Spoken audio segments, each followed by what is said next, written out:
Fala, torcida vascaína, sejam todos muito bem-vindos ao canal Vasco Reacts. Aqui eu trago para vocês as notícias do Vasco em primeira mão todos os dias.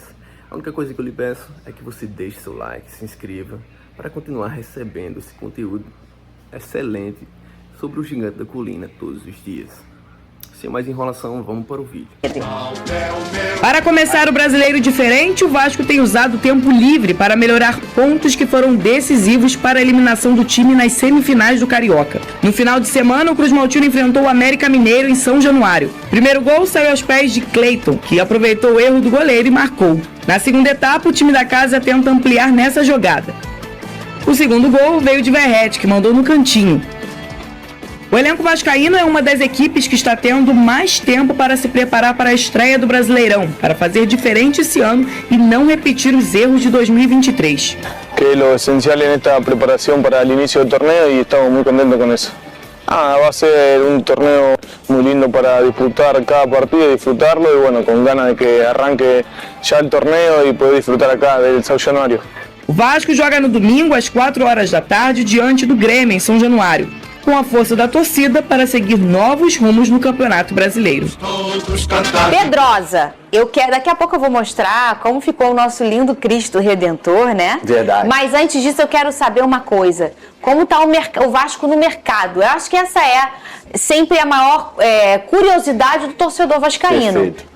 Olha, Fernanda, vamos lá pelos 3 nomes que a gente trouxe aqui na última semana, na verdade nas últimas semanas já. Primeiro, o Emanuel Martini, jogador do América Mineiro, está acertando sua ida para o Fortaleza, daqui a pouco o Vene pode até trazer mais detalhes sobre isso, então não vai para o Vasco da Gama. O Kaique, volante do Juventude, o que eu soube hoje é que nessa tarde o Vasco vai avançar pela contratação dele, já era algo que o próprio jogador já tinha dado o sinal verde, o empresário dele também já tinha dado o sinal verde, faltava acertar a última questão com o Juventude, pelo que eu soube, essa questão vai avançar. E o outro é o Marlon Freitas, é o grande trunfo aí do Vasco da Gama nessa janela de transferências, onde a comissão técnica e a diretoria querem muito esse jogador, contam com a vontade do jogador, contam com essa situação dele querer jogar no Vasco da Gama, mas o Botafogo dificulta liberar. Porém, o que eu pude receber agora é que parece que as coisas vão andar nessa semana no sentido dele ser vendido para o Vasco da Gama. Não tem confirmação disso ainda, mas o Vasco segue otimista e por isso não desistiu da negociação.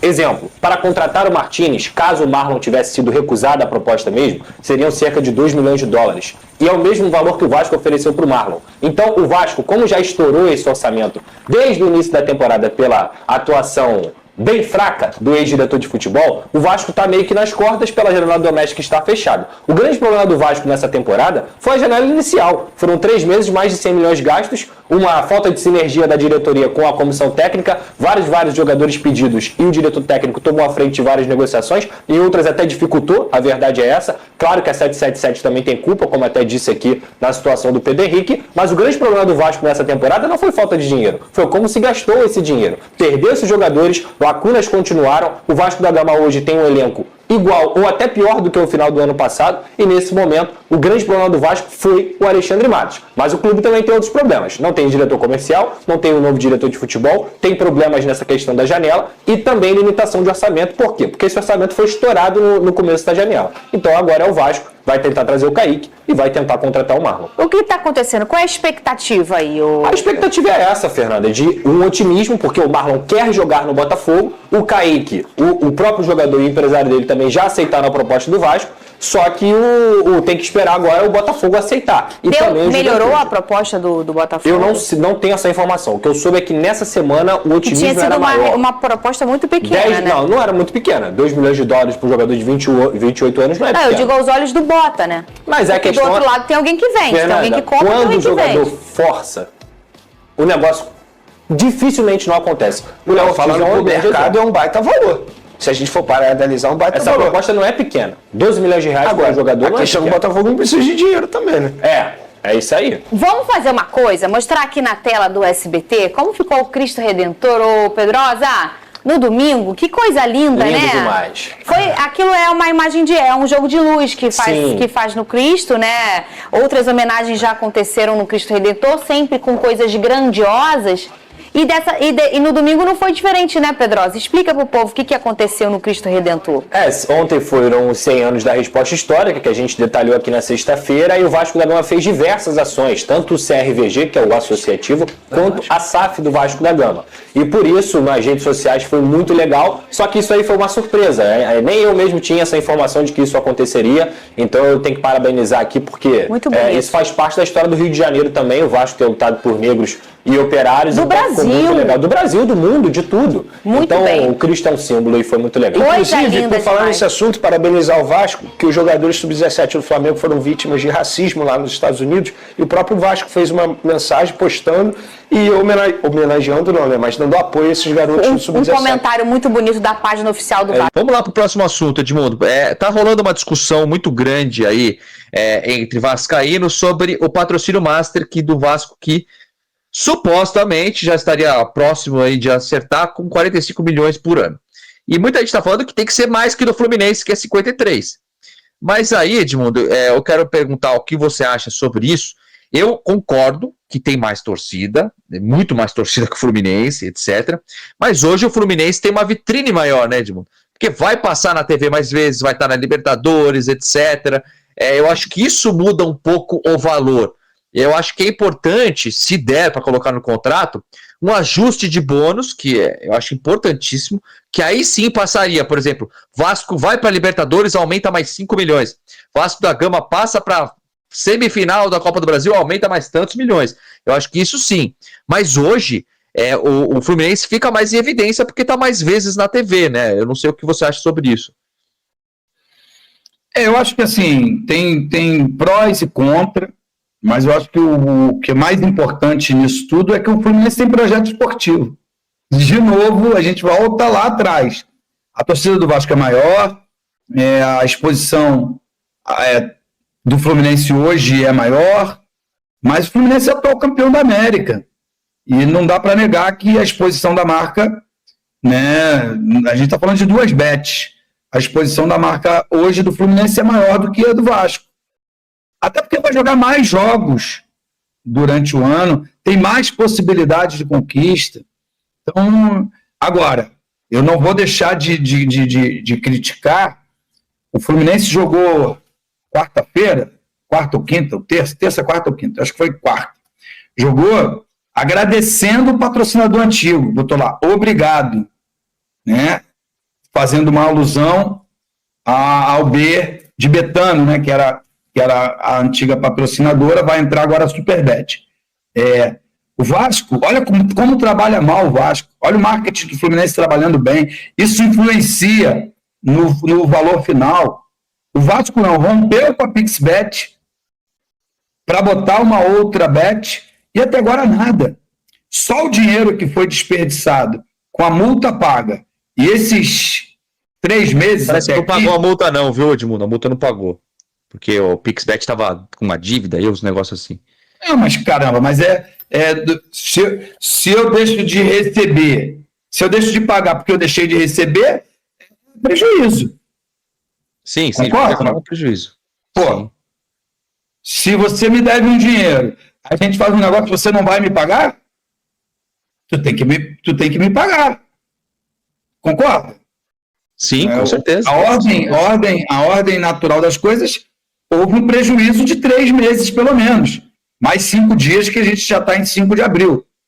Então, assim, está muito mal administrado ali o departamento de marketing. A informação que eu tive, que nem diretor de marketing esportivo tem.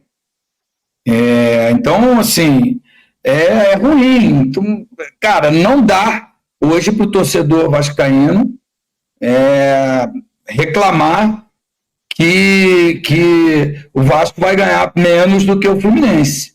Tem que comemorar que vai ganhar o dobro do que tinha no contrato antigo. É essa a diferença. Porque hoje... E outra coisa, independente se os jogadores do Fluminense têm 37, 38, 39, 40, 41, sei lá quantos anos tem. Eu até me perdi a conta, porque o Fábio tem 42, Felipe Melo tem 40. Marcelo... O Thiago Silva também, 40. Então, aí, enfim, independente disso, são jogadores de muito nome. E o patrocinador prefere expor a camisa em alguém de nome do que em alguém que não tem nome. E o Vasco só contrata jogador que não tem nome. Então, assim, não dá para reclamar. Eu acho que tem que comemorar, caso se concretize essas negociações, né? E agora, sei lá, cara. Agora, esse dinheiro vai ser usado para quê? Concorda ou não? É foda, não dá para saber. Vai ser usado para quê? Não adianta também arrecadar uma fortuna. Clube de futebol não é para dar lucro. É uma instituição sem fins lucrativos. A empresa merece ter lucro porque investiu. Mas no caso do Vasco, não está investindo nada. Vendeu 190 milhões, contratou 100. Ou estou mentindo? Os números não são diferentes. Mas eles visam lucro, isso eles deixaram claro. A hora que virou empresa, os caras querem lucro. Mas você vai ter mais lucro se você tiver títulos. Por isso a minha briga, minha luta constante aqui pelo projeto esportivo que inexiste nessa SAF do Clube de Regatas Vasco da Gama. É algo, acho que a gente já falou aqui algumas vezes disso, é algo tão simples, né? É tão beabá, qualquer pessoa que você conversa, eu entendo, tem que ser médio e longo prazo, eu acredito que médio e longo prazo, títulos, mas a curto prazo, com o investimento que está tendo, não pode sofrer, entendeu? Tem que ser um time competitivo, pelo menos. E, cara, é muito óbvio que a exposição aumenta quando você vai para uma Libertadores da América, o time é mais falado, o time é exposto em todos os países quando chega um jogador como internacionalmente.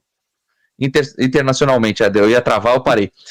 Então, eu acho que isso é muito simples, cara, é muito simples e realmente é um negócio que a gente espera que mude, né? Inclusive, a notícia que a gente trouxe na quarta-feira sobre o Coutinho, todo mundo comentando, tal, é uma chance? Mas e aí?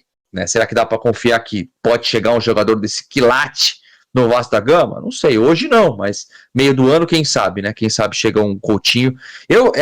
Porque o pessoal não entende, Edmundo, é que a gente quer que calem a nossa boca, é isso que a gente reza. O pessoal acha que a gente está torcendo contra às vezes. Eu falo, não, gente, pelo amor de Deus, a gente quer que dê certo, inclusive eu concordo que tem que ter uma união, todo mundo jogar junto, mas tem que ter cobrança também, cara, é normal. A gente quer que calem nossa boca mesmo, né, Edmundo? Não, cara, as pessoas acham que a gente está contra, não é porque eu sou amigo do Pedrinho, porque eu faço parte da Sempre Vasco, que elegeu o Pedrinho, né? Na verdade quem elegeu foram os torcedores. Eu dou as minhas opiniões aqui pautado nisso, muito pelo contrário, eu quero o melhor para o Vasco.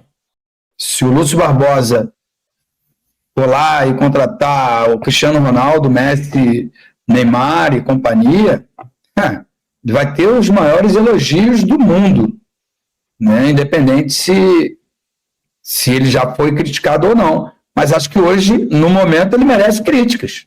Essa é a minha opinião. Se as pessoas discordam, paciência, fazer o quê? E eu respeito a sua opinião. Por isso exijo que respeite a minha. Exatamente. A gente respeita de todo mundo, inclusive que vem no chat, fala contra. Inclusive a gente coloca qualquer mensagem aqui. Eu nunca privei mensagens aqui, inclusive políticas, etc. Gente que vem de outros caras aí, que eu até sei quem é, para vir aqui, encher o saco, etc. Mas não tem problema, gente, não tem problema. O Vasco fez uma proposta ao América Mineiro para contratar Emanuel Martínez por empréstimo. O clube mineiro recusou a oferta e tem o desejo de vender o meio-campista. As partes estiveram em contato nos últimos dias e conversaram no sábado, quando as equipes se enfrentaram em jogo-treino em São Januário. O Vasco venceu por 2-1. Por opção da comissão técnica, Martínez não viajou com a delegação do Coelho ao Rio de Janeiro. Martínez tem contrato com o América até o fim de 2025. O clube é dono de 100% dos direitos econômicos do argentino e desembolsou $1,5 milhão, cerca de R$7 milhões, pela contratação do meia, ex-Barcelona do Equador, em agosto de 2022. O presidente do Coelho, Marcos Salum, disse ao Vasco que não vai liberar o jogador sem um valor determinado. O América quer $2 milhões. O meia do América Mineiro é um dos 3 nomes que o Vasco avalia no momento. Além de Martins, a SAF também abriu conversas com Marlon Freitas, do Botafogo, e Kaique, do Juventude. Emanuel Martins também desperta o interesse do Fortaleza. O clube cearense fez uma proposta de empréstimo, recusada, mas ainda está no páreo e estuda enviar nova oferta. Vasco não desiste do volante Marlon Freitas, do Botafogo. Segunda-feira, o volante continua sendo o principal alvo do Vasco nessa janela. O Cruz Maltino sabe da dificuldade do negócio pelo volante, que tem sido titular no rival carioca. O Vasco vai avançar nas tratativas pelo volante Kaique hoje pela tarde. O clube vai se reunir com o Juventude e os empresários do volante. Tanto o jogador e seu empresário já deram um sinal verde para o negócio acontecer.